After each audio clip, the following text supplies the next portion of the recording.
Psalm 56, for the director of music, to the tune of A Dove on Distant Oaks, of David, a miktam, when the Philistines had seized him in Gath. Be merciful to me, my God, for my enemies are in hot pursuit. All day long they press their attack. My adversaries pursue me all day long. In their pride many are attacking me. When I'm afraid, I put my trust in you, in God, whose word I praise. In God I trust, and am not afraid. What can mere mortals do to me? All day long they twist my words. All their schemes are for my ruin. They conspire, they lurk, they watch my steps, hoping to take my life. Because of their wickedness, do not let them escape. In your anger, God, bring the nations down. Record my misery. List my tears on your scroll. Are they not in your record? Then my enemies will turn back when I call for help. By this I will know that God is for me. In God, whose word I praise. In the Lord, whose word I praise. In God I trust and am not afraid. What can mere human beings do to me? I am under vows to you, my God. I will present my thank offerings to you. For you have delivered me from death and my feet from stumbling, that I may walk before God in the light of life. Psalm 34 of David, when he pretended to be insane before Abimelech, who drove him away, and he left. I will extol the Lord at all times. His praise will always be on my lips. I will glory in the Lord. Let the afflicted hear and rejoice. Glorify the Lord with me. Let us exalt his name together. I sought the Lord, and he answered me. He delivered me from all my fears. Those who look to him are radiant. Their faces are never covered with shame. This poor man called, and the Lord heard him. He saved him out of all his troubles. The angel of the Lord encamps around those who fear him, and he delivers them. Taste and see that the Lord is good. Blessed are those who take refuge in him. Fear the Lord, you his holy people, for those who fear him lack nothing. The lions may grow weak and hungry, but those who seek the Lord lack no good thing. Come, my children, listen to me. I will teach you the fear of the Lord. Whoever of you loves life and desires to see many good days, keep your tongue from evil and your lips from telling lies. Turn from evil and do good. Seek peace and pursue it. The eyes of the Lord are on the righteous, and his ears are attentive to their cry. The face of the Lord is against those who do evil, to blot out their name from the earth. The righteous cry out, and the Lord hears them. He delivers them from all their troubles. The Lord is close to the brokenhearted and saves those who are crushed in spirit. The righteous may have many troubles, but the Lord delivers them from them all. He protects all their bones. Not one of them will be broken. Evil will slay the wicked. The foes of the righteous will be condemned. The Lord redeems his servants. No one who takes refuge in him will be condemned. 1 Samuel 22. David left Gath and escaped to the cave of Adullam. When his brothers and his father's household heard about it, they went down to him there. All those who were in distress or in debt or discontented gathered around him, and he became their commander. About 400 men were with him. From there David went to Mizpah in Moab and said to the king of Moab, "Would you let my father and mother come and stay with you until I learn what God will do for me?" So he left them with the king of Moab, and they stayed with him as long as David was in the stronghold. But the prophet Gad said to David, "Do not stay in the stronghold. Go into the land of Judah." So David left and went to the forest of Hereth. Now Saul heard that David and his men had been discovered, and Saul was seated, spear in hand, under the tamarisk tree on the hill at Gibeah, with all his officials standing at his side. He said to them, Listen, men of Benjamin. Will the son of Jesse give all of you fields and vineyards? Will he make all of you commanders of thousands and commanders of hundreds? Is that why you have all conspired against me? No one tells me when my son makes a covenant with the son of Jesse. None of you is concerned about me or tells me that my son has incited my servant to lie in wait for me as he does today. But Doeg the Edomite, who was standing with Saul's officials, said, I saw the son of Jesse come to Ahimelech, son of Ahitub, at Nob. Ahimelech inquired of the Lord for him. He also gave him provisions, and the sword of Goliath, the Philistine. Then the king sent for the priest Ahimelech, son of Ahitub, and all the men of his family, who were the priests at Nob, and they all came to the king.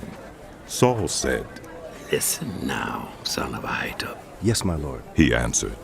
Saul said to him, Why have you conspired against me, you and the son of Jesse, giving him bread and a sword and inquiring of God for him, so that he has rebelled against me and lies in wait for me as he does today? Ahimelech answered the king, Who of all your servants is as loyal as David, the king's son-in-law, captain of your bodyguard and highly respected in your household? Was that day the first time I inquired of God for him? Of course not. Let not the king accuse your servant or any of his father's family, for your servant knows nothing at all about this whole affair. But the king said, You will surely die, Ahimelech, you and your whole family. Then the king ordered the guards at his side, Turn and kill the priests of the Lord, because they too have sided with David. They knew he was fleeing, yet they did not tell. But the king's officials were unwilling to raise a hand to strike the priests of the Lord. The king then ordered Doeg. You turn and strike down the priests. So Doeg the Edomite turned and struck them down. That day he killed 85 men who wore the linen ephod. He also put to the sword Nob, the town of the priests, with its men and women, its children and infants, and its cattle, donkeys, and sheep. But one son of Ahimelech, son of Ahitub, named Abiathar, escaped and fled to join David.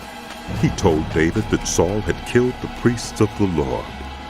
Then David said to Abiathar, That day when Doeg the Edomite was there, I knew he would be sure to tell Saul, I am responsible for the death of your whole family.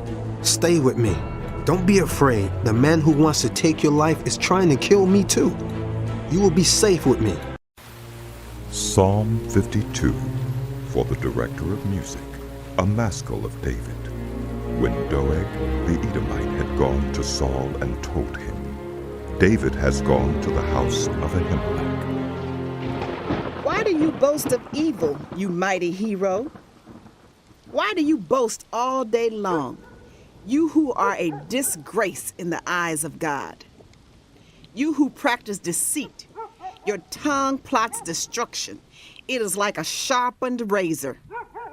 You love evil rather than good, falsehood rather than speaking the truth. You love every harmful word, you deceitful tongue. Surely God will bring you down to everlasting ruin. He will snatch you up and pluck you from your tent. He will uproot you from the land of the living. The righteous will see and fear.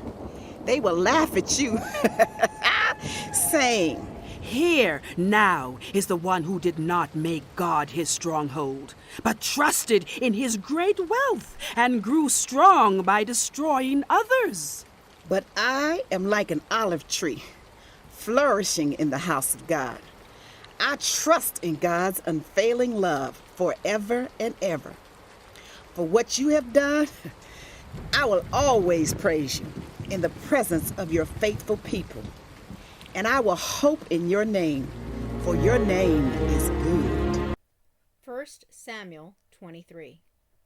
When David was told, Look, the Philistines are fighting against Keilah. and are looting the threshing floors. He inquired of the Lord, saying, Shall I go and attack these Philistines? The Lord answered him, Go, attack the Philistines, and save Keilah. But David's men said to him, Here in Judah we are afraid. How much more than if we go to Keilah against the Philistine forces? Once again David inquired of the Lord, and the Lord answered him, Go down to Keilah, for I am going to give the Philistines into your hand. So David and his men went to Keilah, fought the Philistines, and carried off their livestock. He inflicted heavy losses on the Philistines and saved the people of Keilah.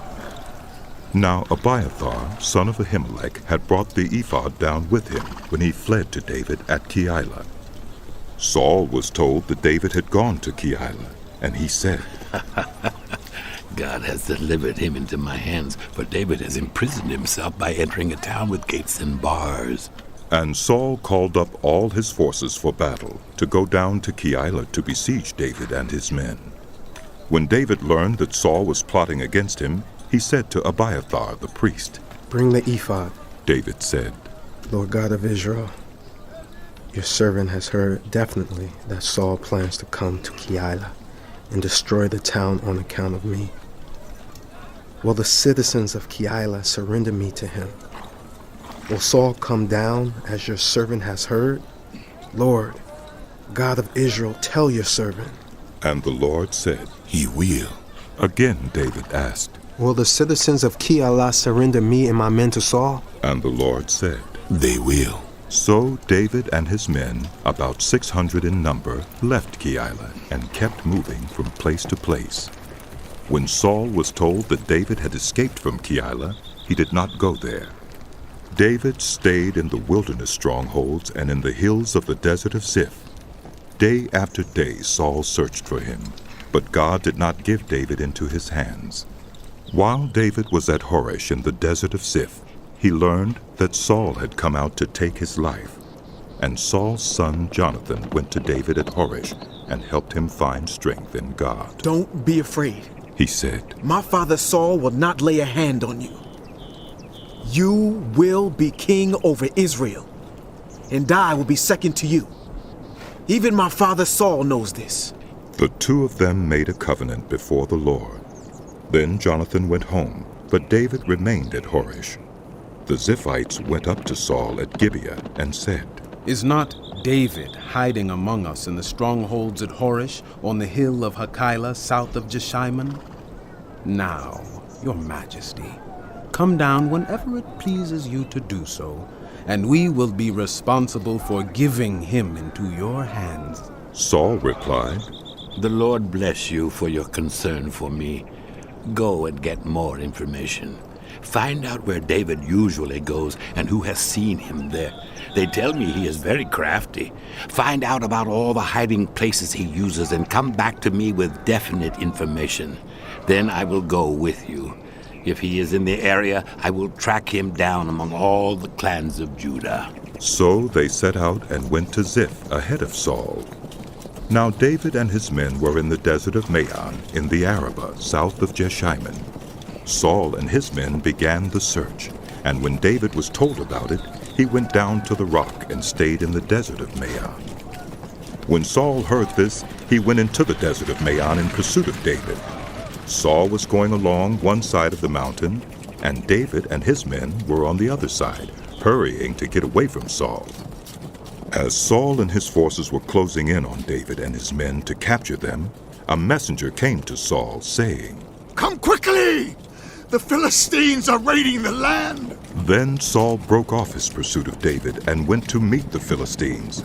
That is why they called this place Selah Hamalakoth. And David went up from there and lived in the strongholds of En-Gedi. Psalm 63, a song of David when he was in the desert of Judah. You, God, are my God. Earnestly, I seek you. I thirst for you. My whole being longs for you, in a dry and parched land where there is no water. I have seen you in the sanctuary and beheld your power and your glory. Because your love is better than life, my lips will glorify you. I will praise you as long as I live, and in your name I will lift up my hands. I will be fully satisfied as with the richest of foods. With singing lips, my mouth will praise you. On my bed, I remember you. I think of you through the watches of the night. Because you are my help, I sing in the shadow of your wings. I cling to you. Your right hand upholds me. Those who seek my life will be destroyed. They will go down to the depths of the earth. They will be given over to the sword and become food for jackals. But the king will rejoice in God. All who swear by God will glory in him, while the mouths of liars will be silenced.